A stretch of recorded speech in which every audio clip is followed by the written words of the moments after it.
नमस्कार, आवाज समाचार देख रहे हैं आप और आपके साथ मैं हूं स्मिता रशाल। वक्त हो गया है 5 बजे की तमाम अहम और बड़ी खबरों का, जिस पर करेंगे नजर। लेकिन उससे पहले नजर इस वक्त की हेडलाइंस पर। हेमंत सोरेन सरकार ने झारखंड विधानसभा में हासिल किया विश्वास मत। सीएम ने किया बीजेपी पर हमला, लोकतंत्र की हत्या का लगाया आरोप। दिल्ली में आप बनाम बीजेपी के दंगल में नया दांव, बीजेपी ने स्टिंग जारी कर केजरीवाल सरकार पर लगाया भ्रष्टाचार का आरोप। कहा स्टिंग मास्टर का हो गया स्टिंग। सिसोदिया का पलटवार, बोले मेरे पास भी है ऐसे स्टिंग।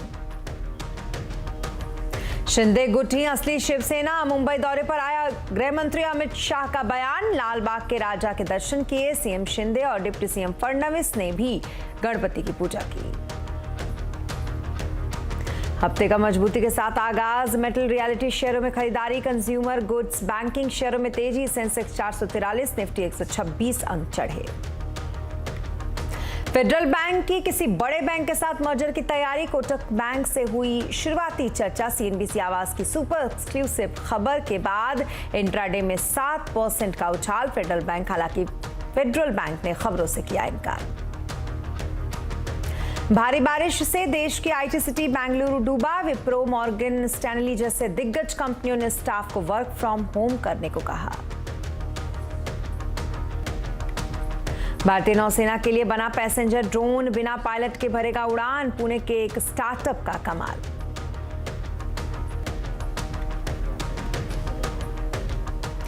और खबरों की शुरुआत बेंगलुरु से करेंगे, क्योंकि बारिश की वजह से बेंगलुरु का हाल फिलहाल बेहाल हो गया है। आईटी सिटी का हाल ऐसा है कि रविवार की रात हुई मूसलाधार बारिश से बाढ़ जैसी स्थिति यहां पर बन गई है। शहर के कई इलाके जलमग्न हो गए हैं। रिंग रोड सहित सभी प्रमुख सड़कों पर लगभग जल भराव से वाहन नहीं चल पा रहे हैं। शहर के अंतर्राष्ट्रीय एयरपोर्ट में भी पानी भर गया है। मुख्य मार्गों पर जल भराव में भीषण ट्रैफिक जाम, यहां पर लोगों को काफी परेशानी हो रही है। इसकी वजह से स्पाइस गार्डन की अगर बात करें तो स्पाइस गार्डन से लेकर व्हाइट फील्ड एरिया तक लंबा ट्रैफिक जाम लगा हुआ है। तो वहीं मौसम विभाग ने कर्नाटक में अगले 3 दिनों के दौरान भारी बारिश होने का अनुमान जताया है। हमारे संवाददाता हरीश उपाध्याय ने यहां के हालात का जायजा लिया, आप भी देखिए। बेंगलुरु में जोरदार बारिश के चलते काफी जगहों पर बाढ़ की परिस्थिति आ गई है। बेंगलुरु के काफ़ी सारे इलाकों में, जैसे कि महादेवपुरा, बोम्मनहल्ली, सरजापुर रोड, ऐसे इलाकों में वाटर लॉगिंग की कंप्लेंट्स है। आप देख सकते हैं हम अभी विप्रो ऑफिस के सामने हैं। ये विप्रो कैंपस की पूरा अप्रोच रोड बाढ़ में डूबा हुआ है। ऐसे ही नज़र आपको देखने को मिलता है काफ़ी जगहों पर, specially outer ring road, Sarjapura और व्हाइटफील्ड में वाटर लॉगिंग के चलते हुए ट्रैफिक भी बहुत बढ़ गया है। आप देख सकते हैं ट्रैफिक सिग्नल्स, ट्रैफिक जैम 3 से 4 किलोमीटर एक्सटेंड हो रहा है इधर, और काफ़ी जगहों पर ऑफिस गोर्स को काफ़ी तकलीफ हो रहा है। बेंगलुरु सिटी में वेडनेसडे तक येलो अलर्ट घोषित किया गया है, और सिटी एडमिनिस्ट्रेशन का ये दावा है कि वो ड्रेन्स को क्लियर करेंगे और ऐसे बाढ़ या वाटर लॉगिंग फिर से ना हो, इसके लिए ज़रूरी स्टेप्स लेंगे। और अब बात करेंगे एक ड्रोन की, एक ऐसे ड्रोन की जिसे महाराष्ट्र के पुणे में एक कंपनी ने बनाया है, जिसमें इंसान बैठकर उड़ सकता है। 190 किलो और 16 पंखों वाले इस ड्रोन का नाम रखा गया है वरुणा। इस ड्रोन को पुणे की एक कंपनी सागर डिफेंस इंजीनियरिंग ने बनाया है। इस ड्रोन को डिफेंस में सबसे पहले इस्तेमाल किया जाएगा, इसलिए इस ड्रोन का ट्रायल देश के प्रधानमंत्री नरेंद्र मोदी के सामने भी हुआ। क्या है वरुणा की खासियत, बता रहे हमारे सहयोगी विवेक गुप्ता।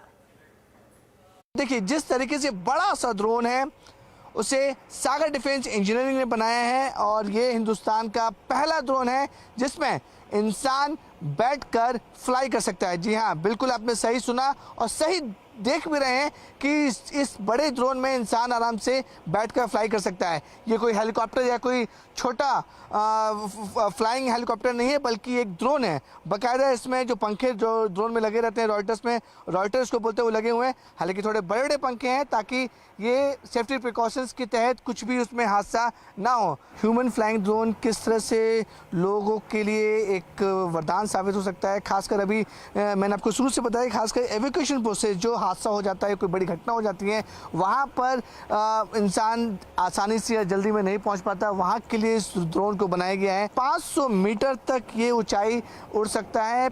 आधे घंटे तक फ्लाई कर सकता है।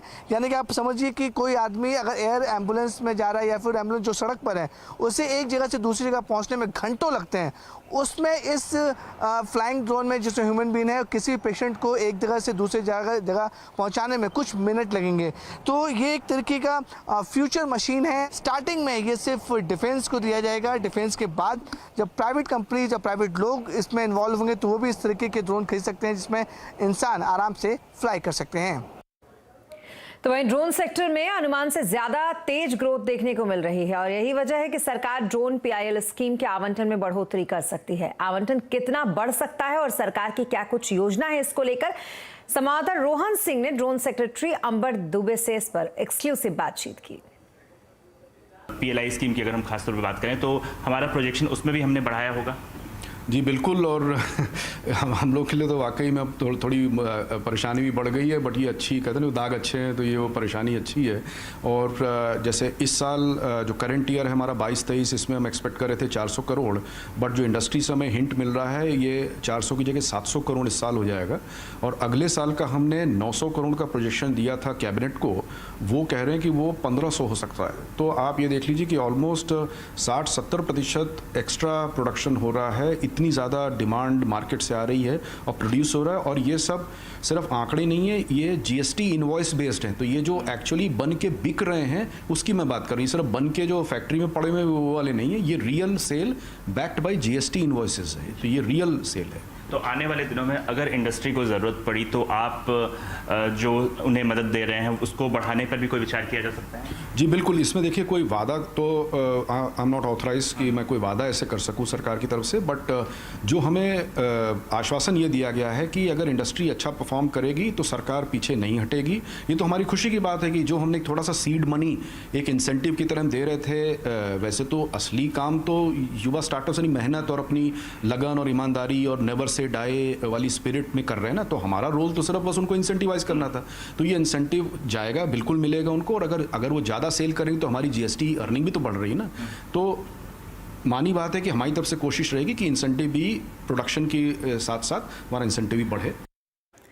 और अब बात ब्रिटेन की, जहां पर आज नए प्रधानमंत्री का ऐलान हो सकता है। ब्रिटेन के PM की रेस में भारतीय मूल के ऋषि सुनक और लिज ट्रस के बीच मुकाबला अब अंतिम चरण में पहुंच चुका है।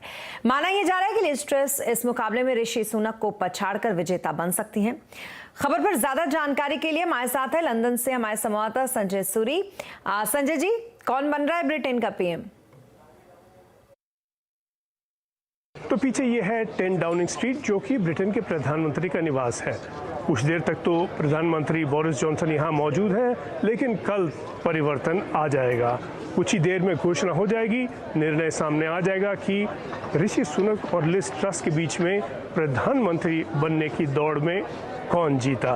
अब तक सारे संकेत ये हैं कि लिज ट्रस आगे है और काफ़ी आगे है। जहाँ तक वेटिंग एजेंसीज का सवाल है, उन्होंने ये शर्त लगाई है कि लगभग निश्चित है कि लिज ट्रस ही प्रधानमंत्री बनेंगी। ऋषि सुनक ने बहुत कोशिश की, लेकिन शायद उनके हिंदुस्तानी होने के कारण उनको कठिनाई आई और ये कठिनाई शुरू से आई। दूसरी ओर ये भी आरोप लगे कि उन बहुत पैसे वाले हैं, ब्रिटेन को अच्छा नहीं लगता कि बाहर के लोग आके यहाँ पैसा बना जाएं। ये भी उनके खिलाफ एक आप कहिए प्रेजुडिस रहा। साथ में ये भी देखें कि बोरिस जॉनसन ने खुद इस दौड़ में एक प्रकार भाग लिया।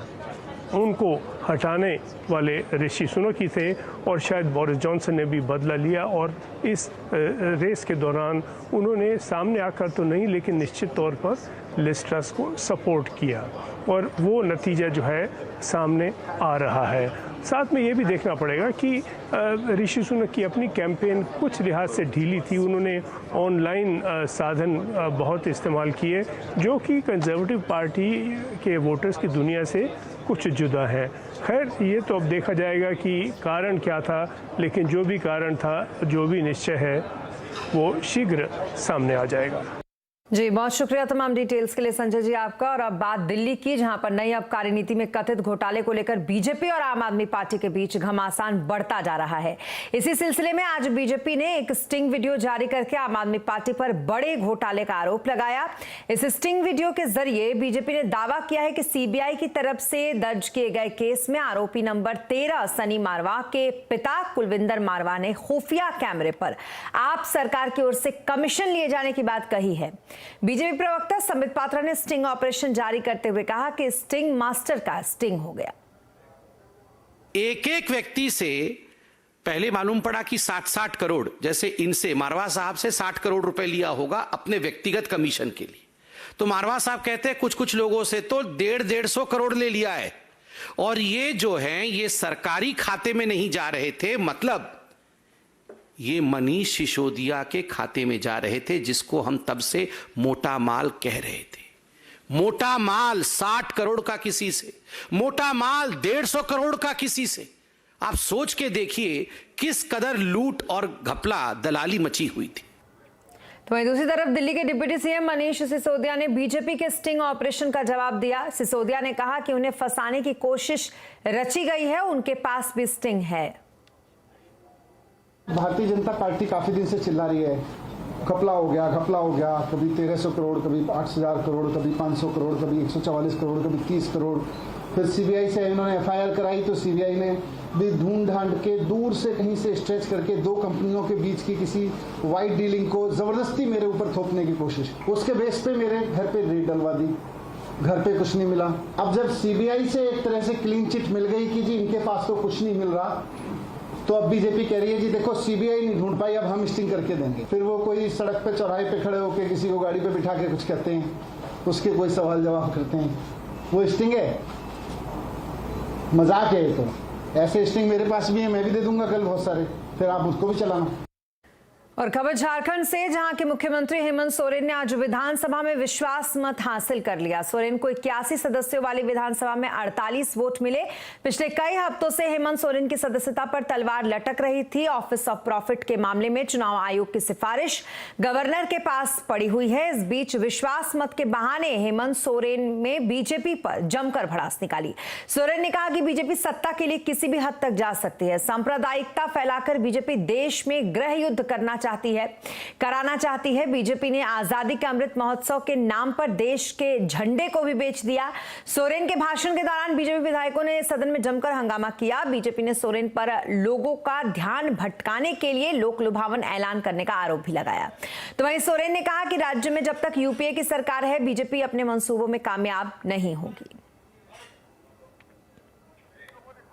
अध्यक्ष महोदय, आपको याद होगा कि अरुणाचल या मेघालय के दो राज्य के पुलिस आपस में लोगों ने खूनी संघर्ष कर दिया। आज ये ऐसी स्थिति पैदा करना चाहते हैं अध्यक्ष महोदय, ये देश दूसरे देश में क्या लड़ेगा, ये तो राज्य में ही राज्यों को लड़ाने में लगा हुआ है अध्यक्ष महोदय। और ये गृह युद्ध की स्थिति पैदा करना चाहते हैं और दंगा करके फिर से ये चुनाव जीतना चाहते हैं अध्यक्ष महोदय। और इस वक्त रुक करेंगे इस वक्त की बड़ी खबर का, जो लगातार हम आपको बता रहे थे ब्रिटेन के प्रधानमंत्री के बारे में कि आखिरकार कौन बनेगा। तो वो काउंटडाउन भी अब खत्म हो चुका है जो चल रहा था। लिज ट्रस ने हरा दिया ऋषि सुनक को, और जैसा कि कहा भी जा रहा था कि अब ज्यादा आगे बढ़त बनाती हुई लिज ट्रस आगे बढ़ चुकी थी ऋषि सुनक से। तो अब लिज ट्रस प्रधानमंत्री होंगी ब्रिटेन की। क्या कुछ उनके बारे में जानकारियां, ये भी आपको बताएंगे। लेकिन इतना बता दें आपको कि लिज ट्रस फिलहाल ब्रिटेन की नई पीएम बन चुकी हैं। बहुत बड़ा एक तरीके से सपोर्ट इनको ब्रिटेन की जनता का भी रहा, और साथ ही साथ ये कि जो बोरिस जॉनसन थे उनका भी कहीं ना कहीं उनको सपोर्ट रहा। इसलिए लिज ट्रस ब्रिटेन की नई प्रधानमंत्री अब होंगी।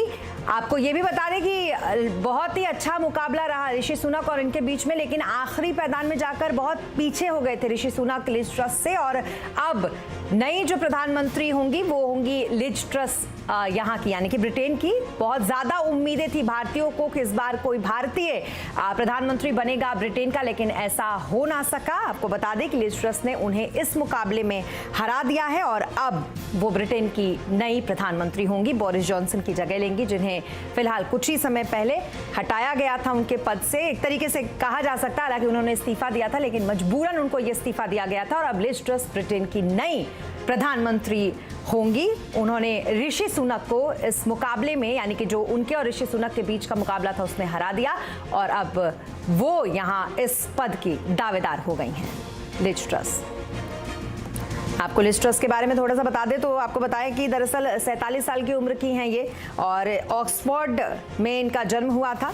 साथ ही साथ आपको ये भी बता दें कि राउंड हे स्कूल से इन्होंने पढ़ाई की है और बहुत ही ज़्यादा महत्वपूर्ण फॉरेन सेक्रेटरी थी ये, इस पद पर ये रह चुकी हैं और बहुत ही अच्छे टक्कर की नेता मानी जाती हैं ब्रिटेन में ये। और ख़ास करके यहाँ पर अगर आप देखेंगे तो जैसा थोड़ी देर पहले बता भी रहे थे संजय जी कि कहीं ना कहीं ब्रिटेन के लोगों का सपोर्ट इनको ज्यादा था।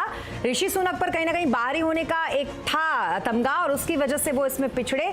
साथ ही साथ जो बोरिस जॉनसन थे वो भी पर्दे के पीछे से इनको कहीं ना कहीं सपोर्ट कर रहे थे और यही वजह रही कि लिज ट्रस काफी आगे निकल गई थी इस रेस में और काफी पीछे छूट गए थे ऋषि सुनक, जिनसे बहुत ज्यादा उम्मीदें थी और खास करके भारतीयों को काफी ज्यादा उम्मीद थी क्योंकि कहीं ना कहीं बहुत बड़ी बात होती है अगर ऋषि सुनक आज इस पद पर होते। लेकिन फिलहाल लिज ट्रस प्रधानमंत्री की रेस में आगे निकल के अब वो प्रधानमंत्री वहां पर बन जाएंगी। Will deliver for our country and I will make sure that we use all the fantastic talents of the Conservative Party, our brilliant members of Parliament and peers, our fantastic councillors, our MSs, our MSPs, all of our councillors and activists and members right across our country.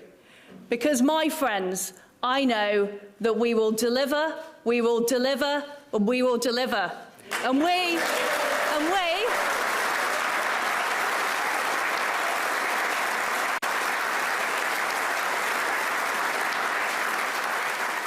we will deliver a great victory for... जी हाँ, तो आप सुन रहे थे Liz truss को जो कि जीतने के बाद अपना भाषण देती हुई और उन्होंने यहाँ पर साफ एक बार फिर दोहराया जिस बात को लगातार अपने कैंपेन में कह रही थी कि वो जो वादा करेंगी उसे वो लगातार पूरा करेंगे और एक बार फिर इस जीत के बाद भी उन्होंने इसको दोहराया।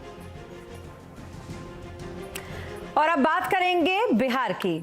बिहार के मुख्यमंत्री नीतीश कुमार ने बीजेपी के खिलाफ मोर्चा खोल दिया है। नरेंद्र मोदी के खिलाफ विपक्ष को एकजुट करने के लिए नीतीश कुमार 3 दिन तक दिल्ली के दौरे पर हैं। वो यहां विपक्षी पार्टियों के नेताओं से मुलाकात करेंगे। नीतीश कुमार 2024 लोकसभा के मद्देनजर विपक्ष को एक मंच पर लाने की कोशिश करेंगे। नीतीश कुमार राहुल गांधी के अलावा एनसीपी के अध्यक्ष शरद पवार और दिल्ली के मुख्यमंत्री अरविंद केजरीवाल से मिल सकते हैं। लेफ्ट पार्टियों के नेताओं से भी उनकी मुलाकात हो सकती है। हरियाणा के पूर्व मुख्यमंत्री ओम प्रकाश चौटाला से भी उनकी मुलाकात की संभावना है। दिल्ली दौरे से पहले नीतीश कुमार ने रविवार को पटना में कहा कि सभी विपक्षी पार्टी एक हो जाए और मिलकर चुनाव लड़े तो भारी सफलता हाथ लगेगी। और ब्रेक के बाद एक बार फिर आपका स्वागत है और अब बात करेंगे फेडरल बैंक की। फेडरल बैंक में आज जोरदार एक्शन रहा। दरअसल सूत्रों के मुताबिक फेडरल बैंक किसी बड़े बैंक के साथ मर्जर की तैयारी में है। इस खबर पर ज्यादा डिटेल के लिए हमारे साथ है यतिन मोता। यतिन, बताएं क्या कुछ डिटेल है आपके पास? देखिए, सूत्रों के हवाले से ये जानकारी आ रही है कि फेडरल बैंक किसी बड़े बैंक के साथ मर्जर के प्लान्स डिस्कस कर रही है। ऑब्वियसली सूत्र हमको ये भी जानकारी दे रहे हैं कि पिछले हफ्ते उनकी बैठक जो है कोटक बैंक के ऑफिशियल्स के साथ हुई और शायद उनका प्रेफरेंस ये है कि कोटक बैंक के साथ कोई मर्जर डील आगे चलते मटीरियलाइज हो सके। ऑब्वियसली ये जो पूरी की पूरी टॉक्स हैं वो प्रिलिमिनरी स्टेज में है, यानी बहुत ही नेसेंट इनिशियल फेज में है। तो ये कहना मुश्किल होगा कि किस हिसाब से M&A ट्रांजैक्शन फुलफिल होता हुआ दिखाई देगा। लेकिन अगर आप फेडरल बैंक की बात करें तो ये साउथ बेस्ड बैंक है जहां केरला में इनका सबसे बड़ा प्रेजेंस है और लगभग 1600-1700 ब्रांचेज ये ऑपरेट करते हैं अक्रॉस द कंट्री, खास करके साउथ इंडिया में। तो ऑब्वियसली जब जो कोटक बैंक जैसा कोई बड़ा बैंक इसको अक्वायर करे या M&A करे तो उनका जो है एक्सपोजर साउथ मार्केट्स की तरफ बढ़ता हुआ दिखाई दे सकता है। ऑब्वियसली कोटक की अगर हम बात करें तो इन्होंने थोड़े दिनों पहले एक MFI कंपनी का अधिग्रहण किया था माइक्रो फाइनेंस में जो साउथ बेस्ड थी और 2014 में ING वैसे बैंक का भी इन्होंने अधिग्रहण किया था जो साउथ बेस्ड ही थी। तो कहीं ना कहीं कोटक बैंक को अपना साउथ बेस्ड एक्सपोजर बढ़ाना है और इसके लिए शायद फेडरल बैंक जैसी टारगेट कंपनीज यहाँ देखने को मिल सकती हैं, पॉसिबली M&A की दिशा से। और अगर हम स्टेटमेंट्स की बात करें तो फेडरल बैंक ने ये स्टोरी को स्पेकुलेटिव कहा है, किसी प्रकार की जानकारी मर्जर को लेके कोई बड़े बैंक के साथ उनके पास नहीं है, ऐसा उन्होंने एक स्टेटमेंट स्टॉक एक्सचेंजेस को दिया। ऑब्वियसली कोटक ने किसी भी प्रकार की टिप्पणी हमको इस स्टोरी पे नहीं दी। बहुत शुक्रिया तमाम डिटेल्स के लिए आपका यतिन। और अब बात केंद्र सरकार की महत्वाकांक्षी योजना सेंट्रल विस्टा प्रोजेक्ट की, जिसका एक हिस्सा बनकर तैयार है और जल्द ही इसका उद्घाटन होने वाला है। लेकिन इससे पहले इस हिस्से की कुछ तस्वीरें मीडिया में सामने आई। तस्वीरों में यहाँ का तैयार फव्वारा और लॉन बेहद आकर्षक लग रहा है। उद्घाटन के बाद आम लोगों के लिए भी ये खोला जाएगा और यहाँ वो जा सकेंगे। फिलहाल बाकी हिस्सों का काम तेजी से चल रहा है और इस साल के अंत तक इसके पूरी तरीके से बन जाने की संभावना जताई जा रही है। सेंट्रल विस्टा प्रोजेक्ट का निर्माण केंद्रीय लोक निर्माण विभाग ने फरवरी 2021 में शुरू किया था। टाटा सन्स के पूर्व चेयरमैन साइरस मिस्त्री की एक्सीडेंट में मौत ने सड़क सुरक्षा पर फिर से सवाल खड़े कर दिए हैं। इस घटना से कारोबार जगत में शोक की लहर है। रतन टाटा, एन चंद्रशेखरन, आनंद महिंद्रा समेत तमाम इंडस्ट्री के दिग्गजों ने इस मौत पर गहरा दुख जताया। आनंद महिंद्रा ने ट्वीट कर कहा कि वो अब पिछली सीट पर भी हमेशा से सीट बेल्ट लगाएंगे और दूसरों को भी ऐसा करने के लिए प्रेरित करेंगे। पुलिस के मुताबिक हादसे के वक्त साइरस मिस्त्री ने सीट बेल्ट नहीं पहनी थी और गाड़ी की रफ्तार तेज थी। साइरस सिर्फ 54 साल के थे। रविवार को 3 अन्य लोगों के साथ मर्सिडीज कार में अहमदाबाद से मुंबई आ रहे साइरस मिस्त्री की कार महाराष्ट्र के पालघर में डिवाइडर से टकराकर दुर्घटनाग्रस्त हो गई। गाड़ी मुंबई के एक डॉक्टर अनाहिता पंडोले चला रही थी। उनके साथ उनकी सीट पर उनके पति डेरिस पंडोले बैठे थे। ये दोनों गंभीर रूप से घायल हैं, तो वहीं पिछली सीट पर बैठे साइरस और जहांगीर पटोल की मौत हो गई। रोड एक्सीडेंट में साइरस मिस्त्री की मौत से देश सन्नाटे में है और एनसीआरबी का हालिया डाटा बता रहा है कि 2021 में सड़क हादसे में रिकॉर्ड 1,55,000 मौतें हुई हैं। इस पर है आज का कंज्यूमर अड्डा शाम 5:57 पर।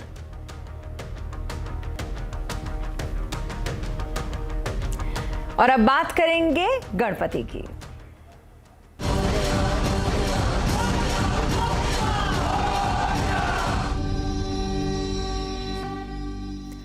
केंद्रीय गृह मंत्री अमित शाह आज मुंबई के दौरे पर हैं। उन्होंने सबसे पहले फिल्म प्रोड्यूसर रोहित शेट्टी से मुलाकात की। इसके बाद उन्होंने लाल बाग के राजा के दर्शन किए। इस दौरान उनके साथ महाराष्ट्र के मुख्यमंत्री एकनाथ शिंदे और डिप्टी सीएम देवेंद्र फडणवीस भी मौजूद रहे। अमित शाह ने अपनी पत्नी के साथ विधि विधान से गणपति की पूजा की। फिर उन्होंने बीजेपी के नेताओं के साथ बीएमसी चुनाव की तैयारियों पर चर्चा की। अमित शाह देवेंद्र फडणवीस और एकनाथ शिंदे के घर भी गए और वहां गणपति के दर्शन किए। उन्होंने अमित शाह ने कहा कि एकनाथ शिंदे ग्रुप ही असली शिवसेना है। तो वहीं लाल बाग में हस्तियों का पहुंचना जारी है। फिल्मी सितारे भी बप्पा के दरबार में पहुंच रहे हैं। हाल ही में लाल बाग के राजा के दर्शन के लिए अनुपम खेर, शमिता शेट्टी, तमन्ना भाटिया, मधुर भंडाकर सहित बॉलीवुड की तमाम हस्तियां पहुंची। तो इधर एमएनएस चीफ राज ठाकरे भी लाल बाग पहुंचे।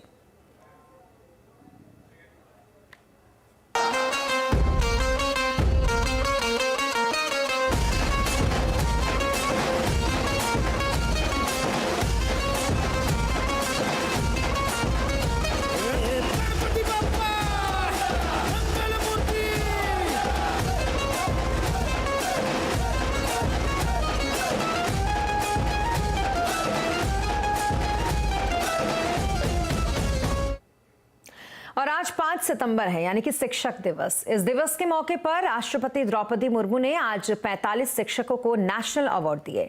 देश के अलग अलग हिस्सों से चुने गए इन शिक्षकों को नई दिल्ली के विज्ञान भवन में सम्मानित किया गया। हर साल 5 सितंबर को शिक्षकों को उनकी खास पहल और योगदान के लिए सम्मानित किया जाता है। इस साल सम्मानित शिक्षकों में स्कूल को पर्यावरण फ्रेंडली बनाने वाले, अपने छात्रों को अंतर्राष्ट्रीय स्तर तक पहुंचाने वाले, पढ़ाई को मनोरंजक और आसान बनाने वाले शिक्षक शामिल हैं। इस बार देश अपना 50वां शिक्षक दिवस मना रहा है। शिक्षक दिवस देश के दूसरे राष्ट्रपति, स्कॉलर, फिलोसोफर और भारत रत्न डॉक्टर सर्वपल्ली राधाकृष्णन की जयंती के मौके पर मनाया जाता है। और इसी के साथ इस बुलेटिन में फिलहाल इतना ही, लेकिन खबरों पर लगातार अपडेट के लिए आप बने रहें CNBC आवाज के साथ। नमस्कार।